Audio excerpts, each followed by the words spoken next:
ഒരു കുട്ടി അതിൻ്റെ സങ്കടം പങ്കുവയ്ക്കുകയാണ്. എൻ്റെ വീട്ടിലെ ആർക്കും എന്നെ വേണ്ട, ആകെ പൊളിഞ്ഞു നിൽക്കുന്ന ഒരവസ്ഥ.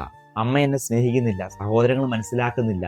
അങ്ങനെ സ്വന്തം വീട്ടിൽ ഒറ്റപ്പെട്ട് കരഞ്ഞ് വിഷമിച്ച് നിൽക്കുന്ന ഒരു പെൺകുട്ടി.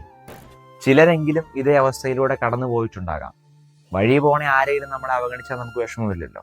വഴി പോണെ ആരെങ്കിലും ആണ് നമ്മളെ ചതിച്ചതെങ്കിൽ, നമ്മളെ ഒറ്റപ്പെടുത്തിയതെങ്കിൽ നമുക്ക് വിഷമമില്ല. നമുക്ക് വിഷമം ഉണ്ടാകുന്ന എപ്പോഴാണ്? ഇതെല്ലാം ചെയ്യുന്നത് എൻ്റെ പ്രിയപ്പെട്ടവരാകുമ്പോഴാണ്. ഇന്നത്തെ സുവിശേഷത്തിൽ സ്വന്തം നാട്ടിൽ അവഗണിക്കപ്പെടുന്ന ക്രിസ്തുവിനെയാണ് നമ്മൾ കണ്ടുമുട്ടുക. പറയാൻ വളരെ എളുപ്പമാണ്, പക്ഷെ ജീവിക്കാനായിട്ട് അല്പം ബുദ്ധിമുട്ടുള്ളൊരു കാര്യമാണ് പറയാൻ പോകുന്നത്. ഈ ഒരു സിറ്റുവേഷനിൽ ഞാൻ എന്ത് ചെയ്യും?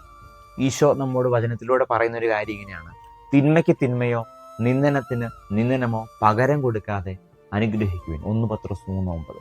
ഒറ്റപ്പെടലിലൂടെയും നിന്ദനത്തിലൂടെയും കഷ്ടപ്പാടിലൂടെ നീ കടന്നു പോകുമ്പോൾ ഉണ്ടല്ലോ, നിന്നെ വേദനിപ്പിച്ച വ്യക്തികളോട് ക്ഷമിക്കാനായിട്ട്, അവരെ അനുഗ്രഹിച്ച് പ്രാർത്ഥിക്കാനായിട്ട് നിനക്ക് സാധിക്കുന്നുണ്ടെങ്കിൽ യു ആർ ബ്ലെസ്ഡ്. അത് തന്നെയല്ലേ ഈശോയും പ്രാർത്ഥിച്ചത്: പിതാവ്, ഇവർ ചെയ്യുന്ന എന്താണെന്ന് ഇവർക്ക് അറിയത്തില്ല, ഇവരോട് ക്ഷമിക്കണേ എന്നുള്ളത്.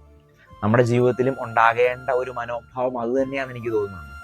നമ്മളെ ബുദ്ധിമുട്ടിക്കുന്ന വ്യക്തികൾ, അത് ആരും ആയിക്കോട്ടെ, ഒരു അപ്പനും അമ്മയൊക്കെ ആയിരിക്കാം, സഹോദരങ്ങളായിരിക്കാം, അവരോട് ക്ഷമിക്കാനായിട്ട്, അവരെ മാറ്റി നിർത്താതെ, അവരെ തിരിഞ്ഞു നിന്ന് തെറി പറയാതെ, അവരെ അനുഗ്രഹിച്ച് എല്ലാ ദിവസവും അവർക്ക് വേണ്ടി പ്രാർത്ഥിക്കാൻ നിനക്ക് സാധിച്ചാൽ ഞാൻ ഉറപ്പ് തരാം, നിന്റെ ജീവിതത്തിൽ മാറ്റം ഉണ്ടാകും.